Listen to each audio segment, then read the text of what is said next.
música, nosso movimento,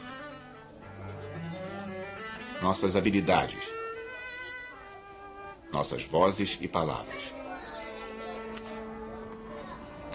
Somos espertos o bastante para viver em qualquer lugar do planeta Terra e até para sonhar com viagens a outros mundos.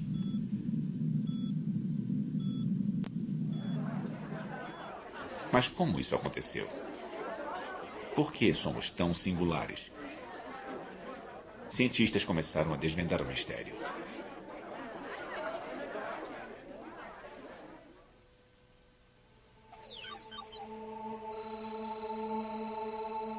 É uma história que começa na África, há mais de 3 milhões de anos.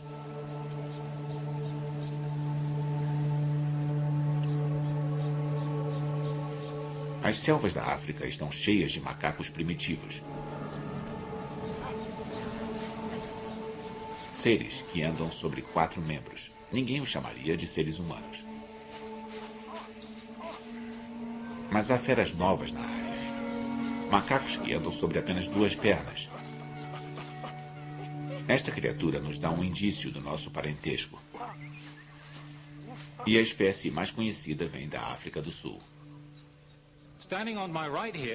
Aqui ao meu lado direito está um antigo parente do ser humano chamado Australopithecus africanus, que viveu há cerca de 3 milhões de anos.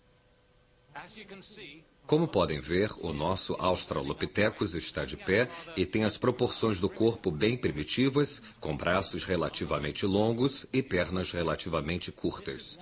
Esta é uma razão pela qual é muito comum que paleontólogos chamem estes seres humanos primitivos de macacos bípedes.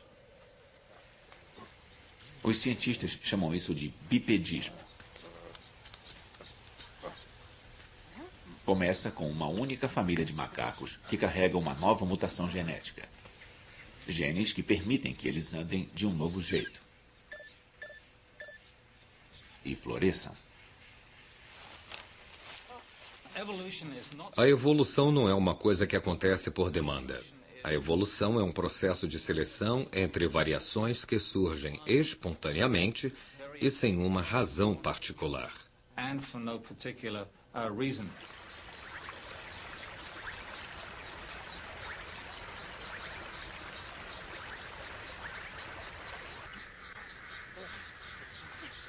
O andar em pé começa por acaso. Mas ficar em pé é melhor para sobreviver. Se torna uma vantagem. Os cientistas chamam isso de seleção natural. Mas por que andar em 2 pés ajuda tanto? A resposta pode estar no clima. Outrora, a África era um lugar muito diferente. Não havia o deserto do Saara, nem a planície do Serengeti. Apenas florestas densas. Um paraíso para quem vive em árvores. Mas há 5 milhões de anos, começou uma era de resfriamento global. Uma era do gelo na Antártida. E as geleiras arrastaram-se para o norte, roubando umidade dos oceanos e das nuvens. A África seca. Aquelas selvas impenetráveis viram florestas, bosques e planícies. Mas esse desastre não impede os homens macacos. Longe disso.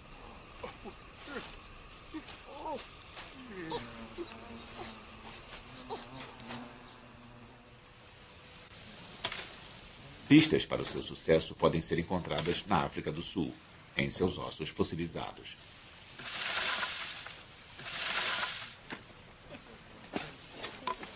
Lee Berger é um paleoantropólogo, um especialista dos macacos que viraram os primeiros ancestrais dos seres humanos.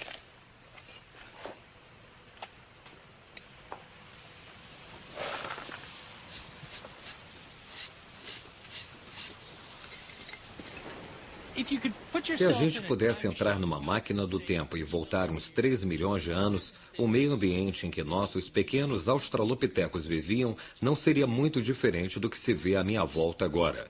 Floresta partida, uma floresta mais densa, umas árvores muito grandes, mas arbustos muito densos e muita água no leito do rio.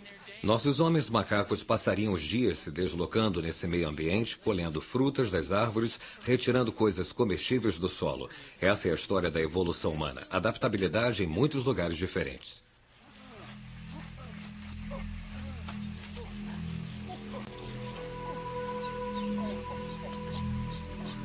Os australopitecines podem andar de um pequeno grupo de árvores até outro. Eles são altos o bastante para ver o perigo por cima da vegetação.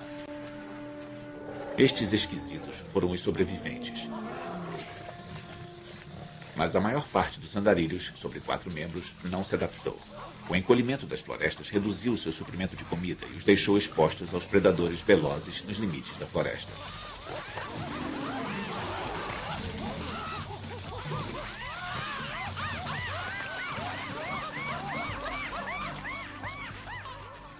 Muitos foram extintos.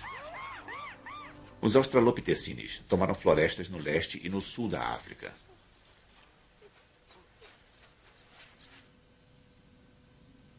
Foi um golpe de sorte na loteria da evolução.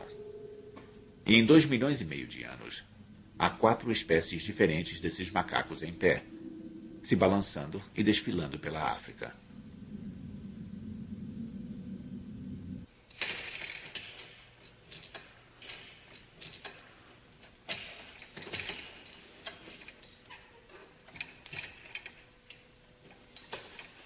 Nossos corpos detêm a mesma característica. Braços para balançar. Pernas compridas para correr. Mas o trabalho de reengenharia da natureza nos deixou com muitas dores.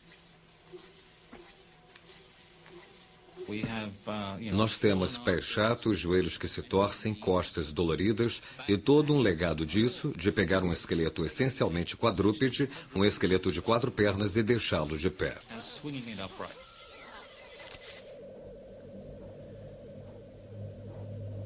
Sentimos dores, logo existimos. Mas um novo jeito de andar levou a um novo jeito de pensar? Os fundamentos básicos sobre o que nos torna humanos, o que nos torna fundamentalmente diferentes de todos os outros animais neste planeta, incluindo os nossos parentes próximos, os macacos, tiveram seus fundamentos nesses australopitecines. Quando andamos sobre 2 pernas, quando olhamos para o mundo como um objeto tridimensional a ser manipulado e usado, abrimos um mundo para nós a que nenhum outro animal poderia ter acesso do jeito que nós podemos ter. Ficando em pé em cima do capim, os homens macacos encontraram um mundo totalmente diferente de seu lar florestal. Mas eles perceberam isso? Seus cérebros não ficaram maiores. São do mesmo tamanho que o de um chimpanzé. Eles têm apenas 1/3 do tamanho do nosso. Mas às vezes, tamanho não é tudo.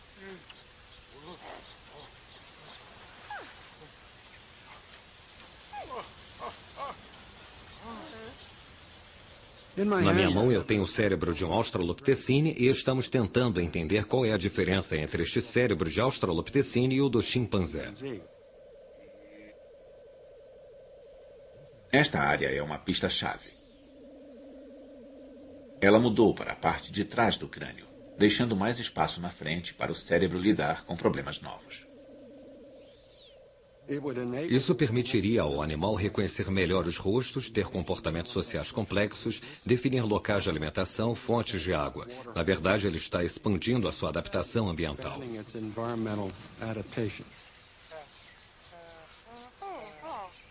As regras são claras e cruéis. Usar a inteligência para ir a campo e comer rápido antes que alguma coisa o coma. Eles deviam estar em perigo constante. Então, uma das coisas que eu acho que deve ter sido importante foi reconhecer os sinais da natureza, aprender o que querem dizer os rastros no solo, manchas de sangue, vegetação partida, etc, etc. E isso parece ser uma coisa que os macacos pequenos e os grandes são totalmente cegos.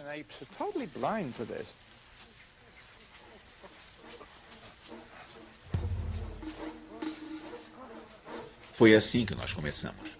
Um punhado de mutantes genéticos se deslocando de suas árvores pelas planícies abertas.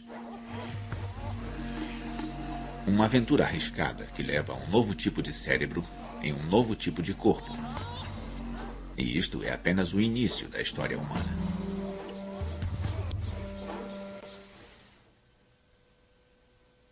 Segundo ato. Os primeiros inventores. Os australopitecines florescem na África há 2,5 milhões de anos.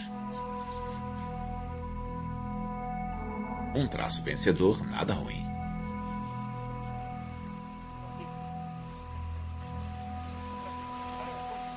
Mas então os homens macacos começam a morrer.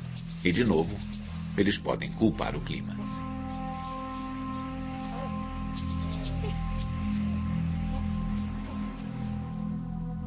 A crise é causada pelo resfriamento global. O Polo Norte congela pela primeira vez. Um novo ciclo de eras do gelo está começando. Para os macacos andarilhos da África, isto é um desastre.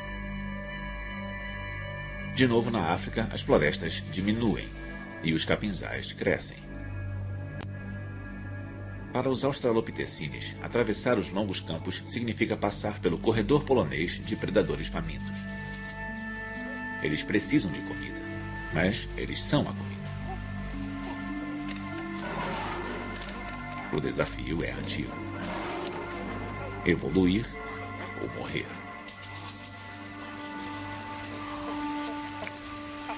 Felizmente aparece uma nova mutação entre os homens macacos. E surgem criaturas com dentes e presas imensas. Elas comem castanhas e raízes duras. Este vegetariano durão, chamado robustus, é estudado pelo paleoantropólogo Rick Potts. O que temos aqui com o Robustus australopithecine é o que eu gosto de chamar de a máquina de mastigar na história de nossa família. Esta é uma espécie muito bem sucedida que tinha jeito para se adaptar às mudanças climáticas da época, a secagem da savana africana. Era uma criatura adaptada à savana, um especialista em habitats, mas muito bem sucedido nos meio ambientes daquela época.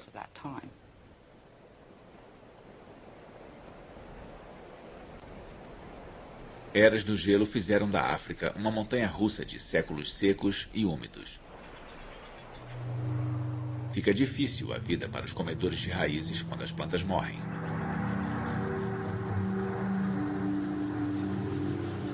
E após 1 milhão de anos, os robustos descobrem que se especializaram na comida errada.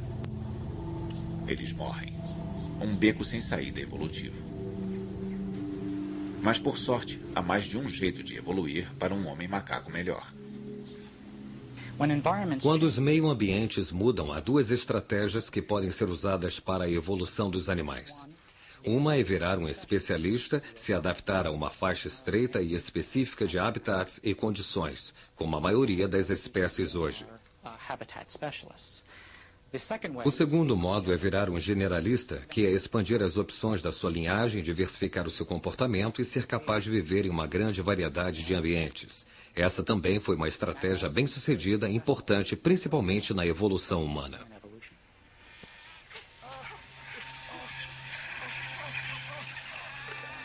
Ao mesmo tempo, uma outra espécie de australopithecines está surgindo. Os generalistas, capazes de adicionar carne às suas refeições, seja fresca ou podre. Esta nova dieta transforma a África em um buffet aberto, chova ou faça sol. Comer carne muda tudo. Os carnívoros não precisam de quilômetros de intestinos para digerir plantas difíceis. Suas tripas encolheram e sua caixa torácica se apertou. É o nascimento da moderna linha da cintura.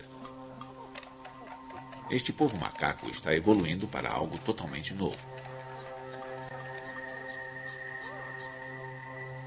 Há muito mais proteína em um rato do que em uma raiz. Sobra o bastante para abastecer um aumento no tamanho do cérebro. Ele dobra. E o resultado é um ancestral humano que nós podemos reconhecer.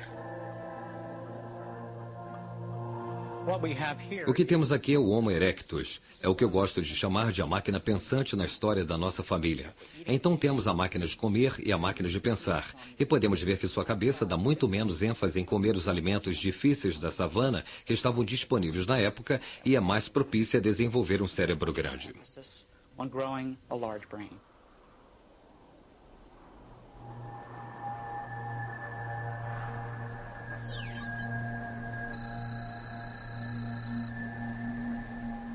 O humano que surge há 1.800.000 anos é obra da arte evolutiva. Alto e magro, rápido e inteligente.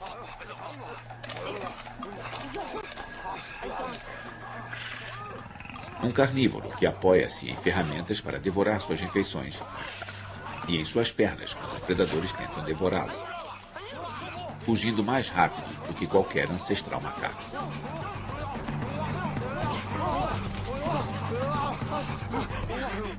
Ao meu lado está um Homo ergaster macho, ou também conhecido como um antigo Homo erectus africano, que era membro da espécie humana mais antiga que conhecemos e tinha as proporções do corpo exatamente como as nossas.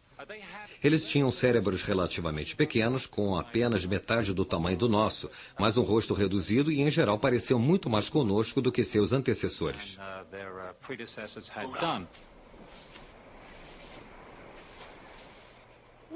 O Homo erectus é o primeiro a passar de 1,80 m de altura, o primeiro ser humano realmente à vontade nas vastidões. Caçador e saprófago, cuja dieta rica em proteína vai direto para a cabeça. Seu novo cérebro é o maior já visto entre os primatas.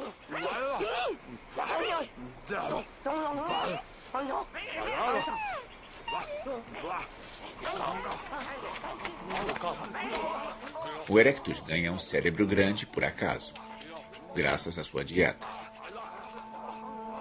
E isso resulta em um mundo de novas possibilidades. Ele começa a quebrar pedras para cortar e fazer ferramentas. Homem macaco algum jamais sonhou com tais coisas. O Homo erectus desenvolveu a capacidade de arrancar pedaços grandes de pedras das rochas e seixos. Temos, por exemplo, esta aqui, que tem esta marca imensa onde foi destacada de um pedaço de pedra bem maior. E aí o Homo erectus usava uma outra pedra para tirar lascas, ficando muito afiada.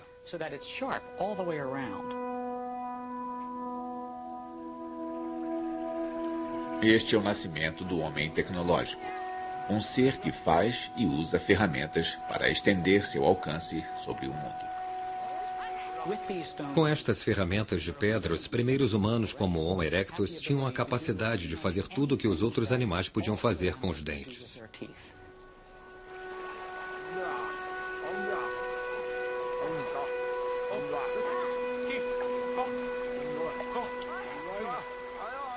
O erectus é o primeiro a ver uma lâmina em um punhado de pedras.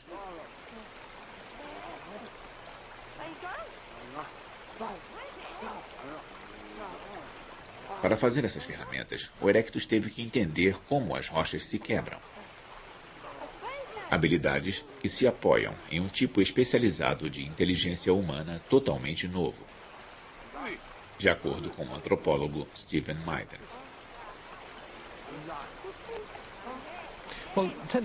A inteligência técnica é um termo usado para nos referirmos a como alguém pode manipular objetos e fazer objetos de um modo muito complexo. O que a seleção natural parece ter feito foi botar em nossas mentes um conhecimento intuitivo sobre física, cultura material, fabricação de artefatos. Então, de modo simples, quando alguém cresce nessas sociedades, pode aprender rapidamente a usar essas ferramentas. É como aprender línguas hoje. As crianças adquirem isso, elas não fazem esforço algum.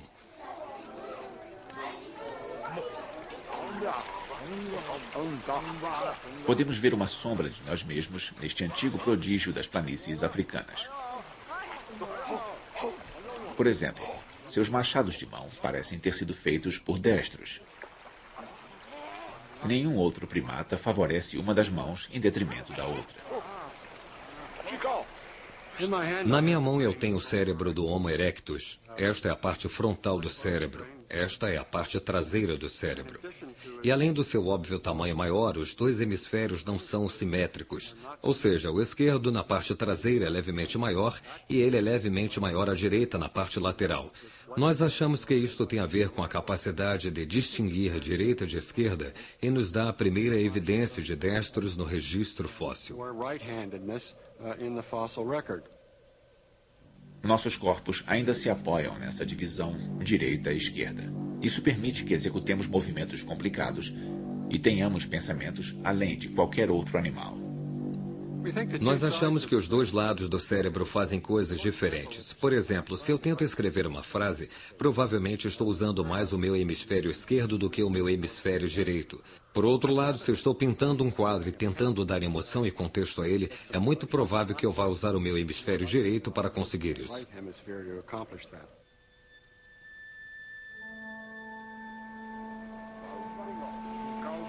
Um novo cérebro em um novo corpo. As primeiras partes da mente moderna estão surgindo.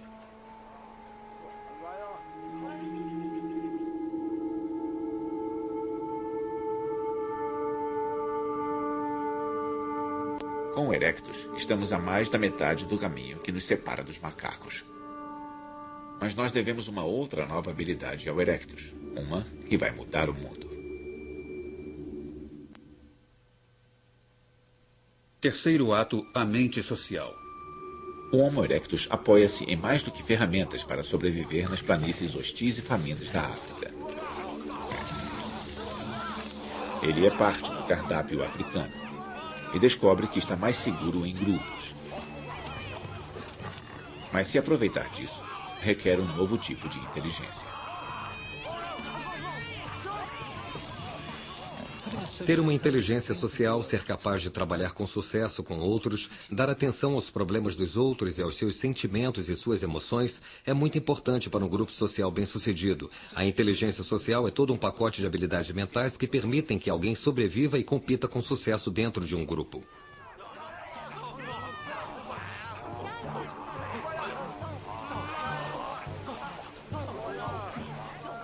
O Erectus vive em grupos de 2 a 100 pessoas, muito maiores do que qualquer sociedade de macacos. Para continuarem juntos, eles precisam se comunicar. Mas quanto de sua linguagem ele herda dos macacos?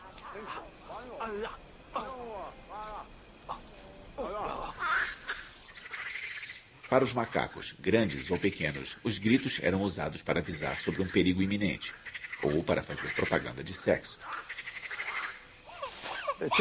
Um chimpanzé pode indicar por algum grito que está com fome ou que está irritado com um de seus colegas, ou pode emitir um som indicativo de que há comida por perto e que os outros devem vir e compartilhar.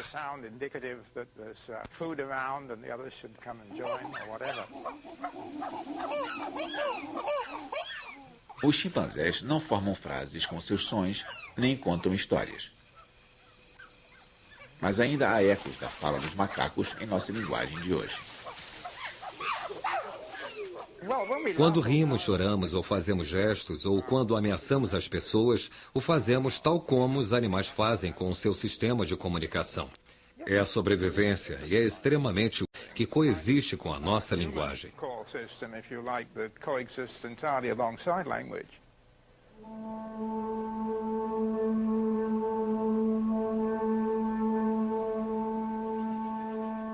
Enquanto grupos de Homo erectus vêm e vão, perambulando e se agrupando, eles evoluem para além da comunicação emocional, até a primeira linguagem humana primitiva.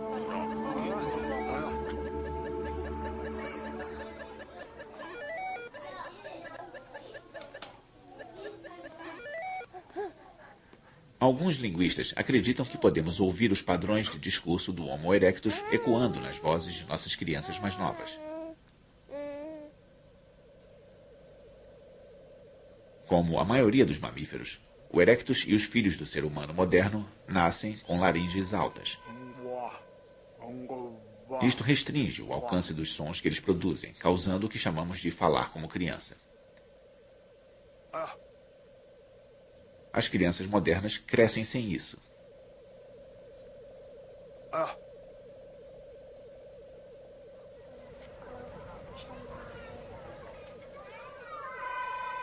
Aos 2 anos, a laringe de uma criança desce na garganta, abrindo espaço para os músculos que fazem a conversa de adulto. Mas para o Erectus, o falar como criança pode ter durado uma vida. Mas sobre o que eles falavam? Quando vemos como usamos a linguagem hoje, a maior parte é fofoca. Falamos sobre relacionamentos sociais. Eu acho que há um bom argumento de que o nosso amor pela fofoca hoje é uma ressaca evolutiva e nos diz para o que a linguagem evoluiu originalmente. Esse elo com a conversa fiada é intrigante, mas o linguista Derek Bickerton acha que o Homo erectus tinha assuntos mais urgentes em mente. Eu sei que há uma escola de pensamento que alegava que a linguagem se desenvolveu para que os homens pudessem saber o que suas esposas estavam fazendo quando eles estavam fora caçando. Aí eles voltavam e suas mães diziam: "Ah, bem, enquanto você estava fora, sua esposa estava dormindo, etc, etc." É preciso muitas palavras para dizer isso. Não se pode dizer isso no nível básico.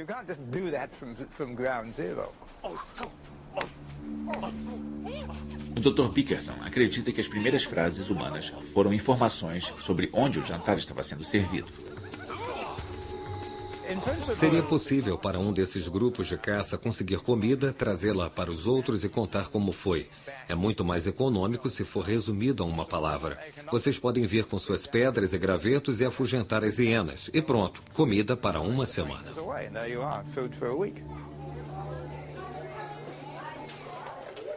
Os linguistas chamam esta forma simples de discurso de protolinguagem. É bem provável que nos estágios iniciais do desenvolvimento da protolinguagem, o Homo erectus usasse o mesmo tipo de expressões de 2 palavras que as crianças muito jovens, as de menos de 2 anos, usam.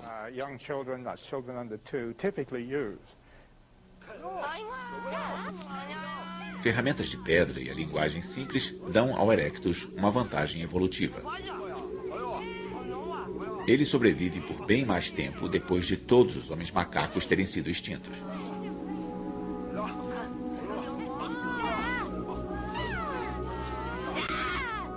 E há 1 milhão de anos, o Erectus enfrenta a sua própria crise climática.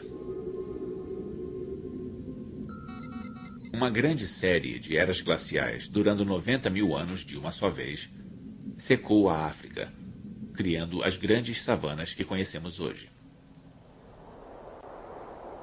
Mas há também décadas de clima de vapor úmido alternadas com a seca e o frio.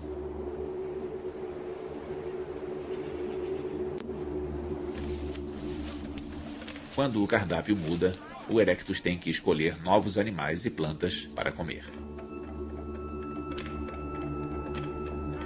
Sua sociedade está organizada bastante para pegar suas coisas e se mudar com as estações.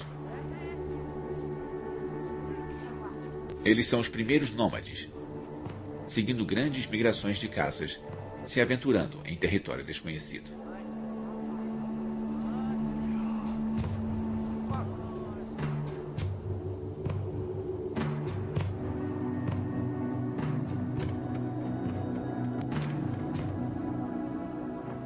Século após século, alguns bandos pequenos foram para o norte, para fora da África e através da Ásia, movidos pela fome e pela curiosidade. É o nascimento do desejo de viajar.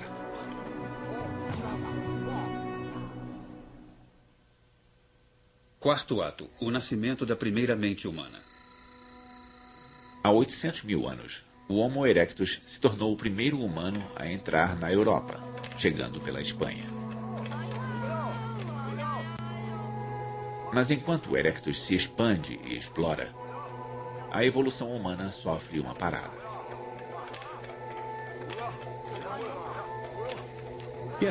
Durou muito tempo a presunção de que a evolução é um tipo de processo linear e que se os nossos ancestrais remotos tinham cérebros menores e nós temos cérebros maiores, então nas épocas intermediárias deve ter havido um processo lento de aquisição de aumento de inteligência. Um exame mais apurado mostra que não é esse o caso. A evolução tendeu, como todas as outras formas que conhecemos, a tomar um tipo de curso episódico.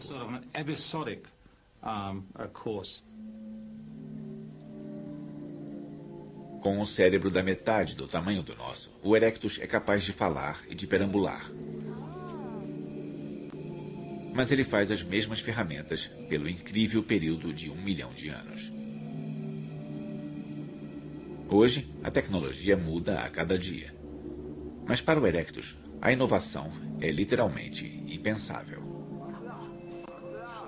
Uma parte da mente humana moderna não está lá. Mas isso vai mudar na Europa durante a Era do Gelo. O Erectus encontra um mundo muito diferente de seu lar africano. Ele enfrenta a extinção na neve.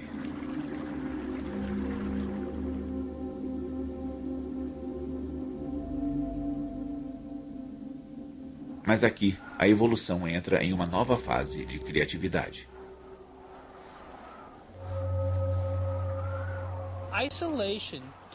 O isolamento pode ser uma vantagem seletiva, permitindo que certos aspectos se sobressaiam em uma população e que essa população se expanda quando acabar o isolamento.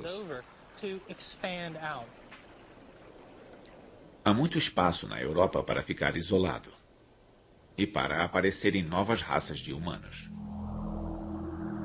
O tamanho do cérebro começa a crescer. Primeiro, há cerca de 500 mil anos, e depois, por volta de 200 mil anos atrás, um cérebro tão grande quanto o nosso, em uma criatura chamada de Neandertal.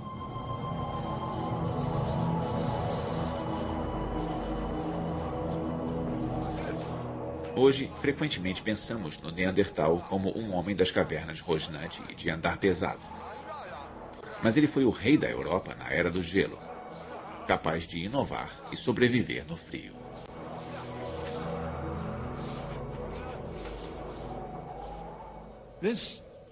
Este cavalheiro aqui à minha direita é o Neandertal. Como podem ver, ele é um pouco mais baixo do que eu, o que é muito típico dos Neandertais europeus do período, mas tinha uma estrutura corpórea essencialmente moderna, embora seus ossos fossem muito pesados e suas juntas bem rangentes.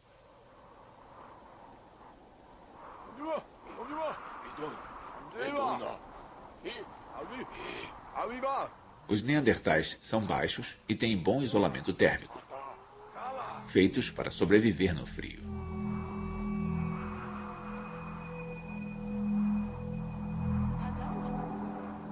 Mas eles precisam enfrentar mais do que só o frio.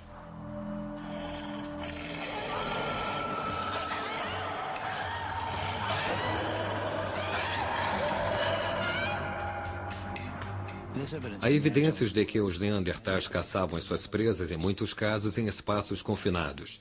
E talvez por isso, muitos neandertais apresentem ferimentos e fraturas. Isso pode ser resultado de acidentes de caça.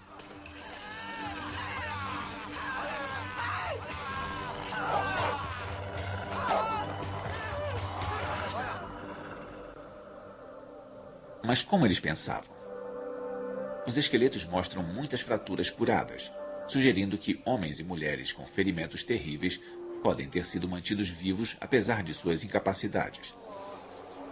Evidências de que suas mentes eram capazes da compaixão.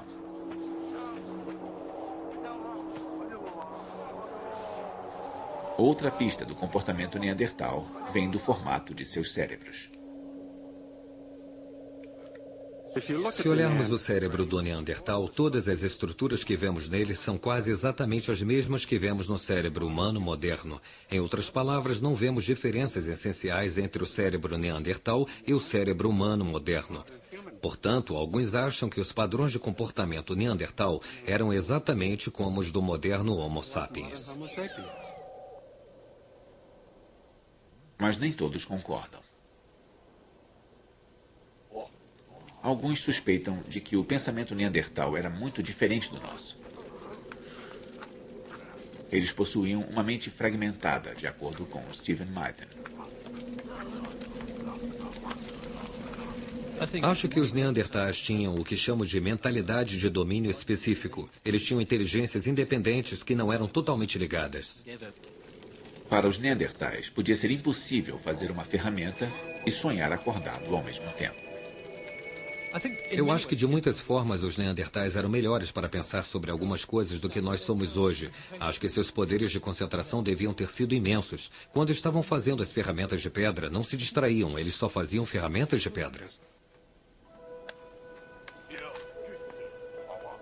Os neandertais viveram tão recentemente que muitos cientistas acreditavam que eles deviam ser nossos ancestrais diretos.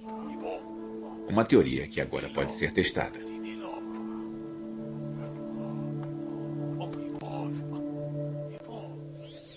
O DNA de humanos modernos e ossos de neandertais são comparados para identificar diferenças genéticas. Entre humanos e neandertais, houve 27 diferenças, muito mais do que encontramos normalmente quando comparamos um humano a outro. Isso demonstra que os neandertais e os humanos anatomicamente modernos são realmente muito distintos.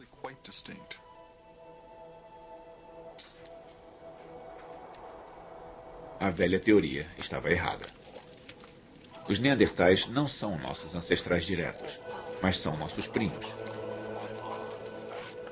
Há 200 mil anos, a Europa era o lar de uma espécie de humano com um cérebro tão grande quanto o nosso. Humano, mas não um de nós. Com certeza não devemos nos considerar como a medida do que é o ser humano. Nós somos totalmente humanos e os neandertais também eram. Não somos o único jeito possível de ser humano. Os neandertais eram como nós em muitos aspectos, tão humanos quanto nós. E é difícil para algumas pessoas se acostumarem à ideia dos neandertais serem diferentes de nós, mas mesmo assim serem totalmente humanos.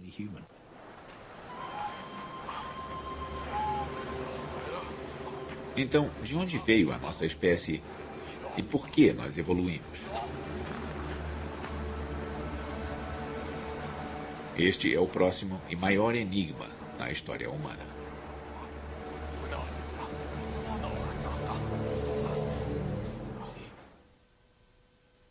Quinto ato, os primeiros seres humanos. Não é fácil achar os ossos do primeiro Homo sapiens.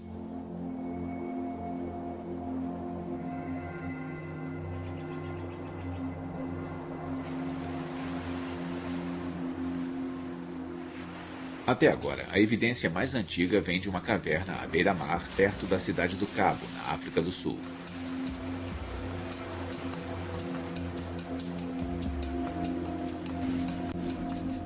Os ossos têm 120 mil anos de idade. Hilary Deacon passou 15 anos estudando este sítio.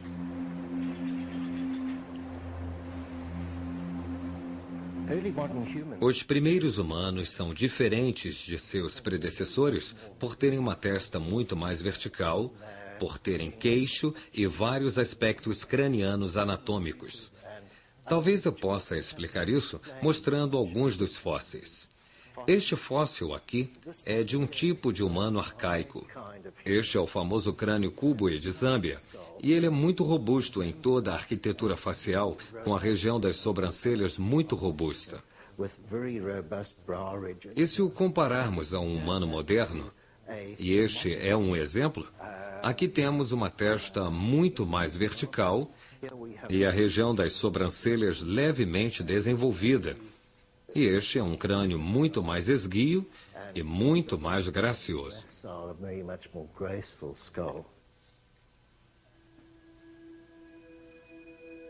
Em fragmentos de ferramentas e ossos, os pesquisadores procuram pistas da estrutura da sociedade humana.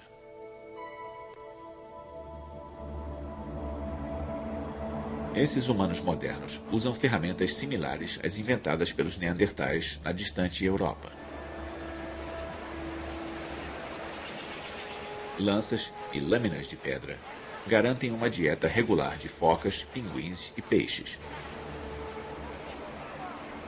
Mas os cientistas duvidam que esses sejam os primeiros humanos.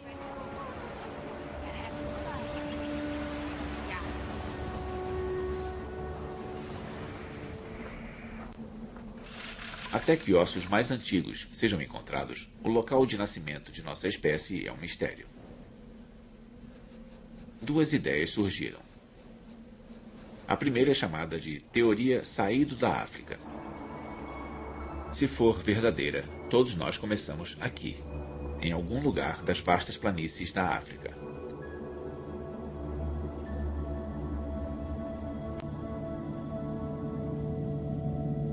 Ou o Homo sapiens se desenvolveu simultaneamente em vários locais, em 3 continentes.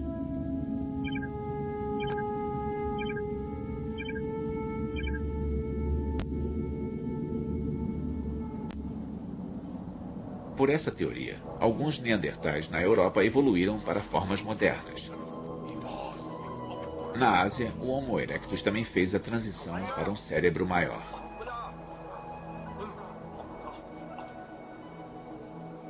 Três espécies na época, uma espécie agora. Se esta teoria multirregional for verdadeira, estes grupos separados teriam se deslocado, se encontrado, se acasalado e trocado genes até que todos os humanos da Espanha até Java virassem uma raça comum. Os geneticistas como Lynn Jordi são céticos.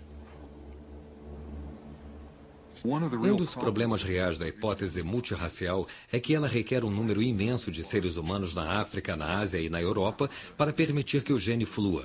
Uma população muito pequena de humanos, 10 mil ou menos, não é o bastante para cobrir o globo em uma quantidade suficiente para permitir que o gene flua ao nível que seria necessário.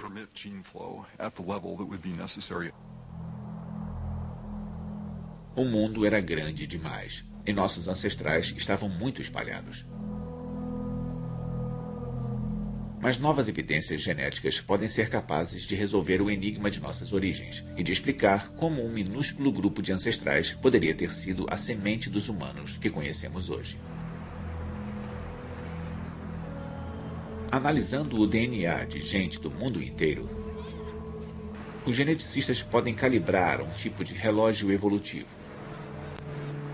Eles procuram mutações, mudanças aleatórias inofensivas em nosso DNA, que se acumulam com o tempo. Quanto mais antiga é uma raça, mais mutações ela deve conter. Os resultados são surpreendentes. Todos de fora da África têm um perfil genético muito similar, apesar das diferenças superficiais.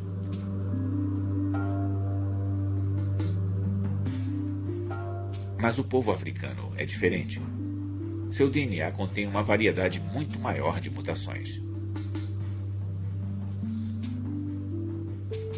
A diversidade africana é substancialmente maior, significativamente maior do que a diversidade de fora da África. Isso é o que se esperaria em uma população mais antiga, a população original dos anatomicamente modernos seres humanos. Esta pode ser uma evidência de que os seres humanos modernos se originaram naquela população africana mais antiga. Saber que todos viemos da África nos aproxima mais de descobrir os nossos Adão e Eva evolutivos. Mas deduzir onde a humanidade começou não explica como a humanidade começou. Para achar essa resposta, temos que voltar à África há 150 mil anos.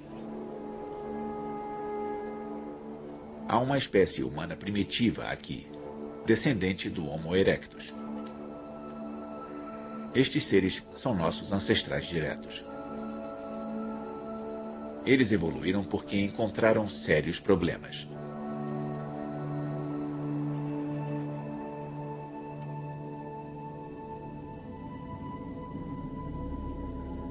A Europa estava sob um frio profundo e a África estava tomada pela seca.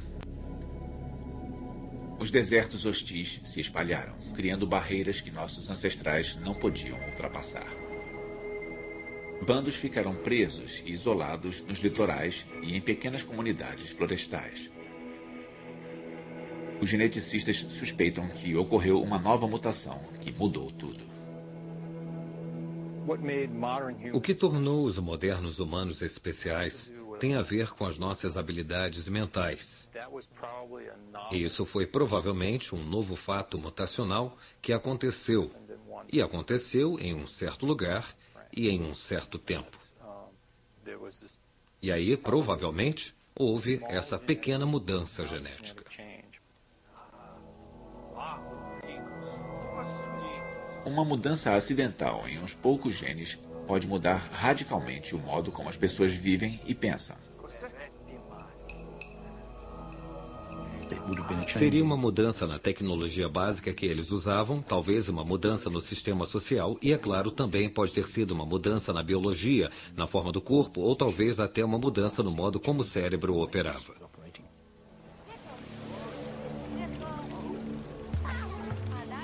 Alguma coisa nova apareceu na Terra. Um pequeno clã de humanos que são os ancestrais de todos os que vivem hoje. Eles têm um novo tipo de mente, um pacote de capacidades que dá a eles um modo diferente de pensar. O nosso modo de pensar.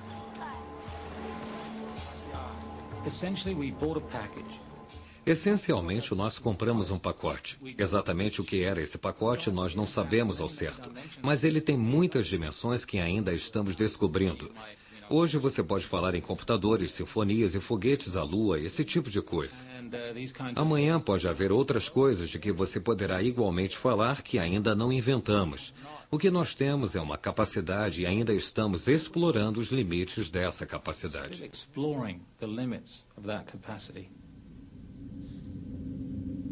A nossa espécie e a nossa mente levaram 5 milhões de anos para evoluir.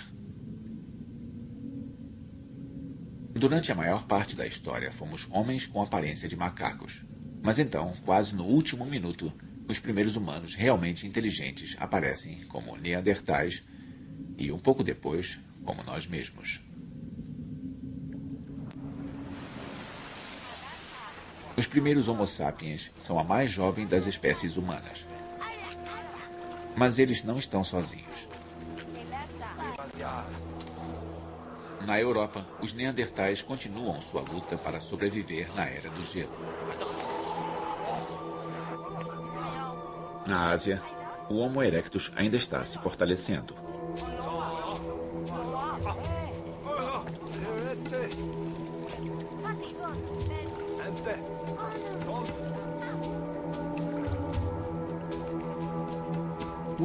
Nós tendemos a pensar que por estarmos sozinhos no mundo, o nosso jeito é o jeito normal de se fazer as coisas. Mas com certeza não é. Se olharmos para trás, para os registros fósseis, descobrimos que há várias espécies dividindo o meio ambiente e, com certeza, dividindo o mundo umas com as outras. Não só uma espécie humana, mas várias. Logo, elas vão se unir em um confronto que vai decidir o destino da nossa espécie e transformar o mundo.